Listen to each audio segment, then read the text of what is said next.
Hello বন্ধুরা, দেখো বন্ধুরা, একটা ব্লগ নিয়ে আইলাম। আমি রেডি হয়ে গেলাম গিয়া একটু মাইগ্রান যাইতাম বিশরী পূজাত। দেখো আই গেলাম গিয়া মা বিশরীরে। আমিও দেখি তোমাদেরও দেখাই।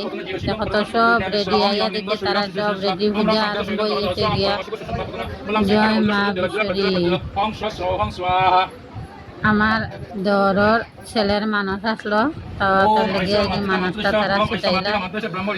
দেখো বন্ধুরা, বিশরী মা এদিকে দেখো বলি দেওয়ার লাগিয়া সব রেডি করিয়া রাখি দিছ তারা। এখানে দেখো ঠাকুরের বুগের রান্না হয়ে গেছে গিয়া, ঠাকুরের বুগের আলাদা।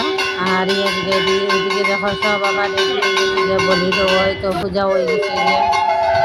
তখন বিশরী মারে ইয়ে করা ওর মানে আবেদন জানানি ওর বলি দিতে, ওইটা লাগিয়ে দেখো দুইটা জোড়া ফাটা বলি নিয়ে আইলা তারা বলি দেওয়ার লাগে। কিন্তু আমি তো আর এটা মানে আমার দেখতে পারি না বন্ধুরা, আমি তাই কাপড় চড়ি গেছি গিয়া।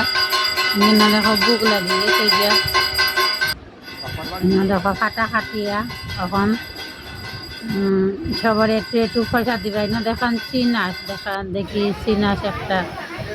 আর এদিকে আইলাম রান্নাঘর, দেখি আমার দেওরে রান্না করে খিচুড়ি।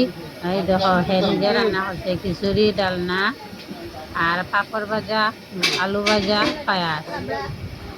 আর কিরকম লাগলো বন্ধুরা, দেখো এদিকে পাপড় ভাজা হয়ে যার গিয়া। আর এদিকে দেখো সবে এখন যজ্ঞ, জয় মা বিশরী যজ্ঞ আরম্ভ হয়ে যাব গিয়ে, অঞ্জলি শেষ কমপ্লিট। আর দাঁতের বই তো খুব বেদনা করে। এদিকে দেখো আমরা বই গেলাম গিয়া খিচুড়ি খাওয়ার। আজকের লাগিয়া অতটুকু খেয়ে খিচুড়ি খাইতে। টাটা বাই বাই বন্ধুরা, কেমন লাগলো, ভালো লাগলে লাইক কমেন্ট শেয়ার করিও প্লিজ প্লিজ। টাটা।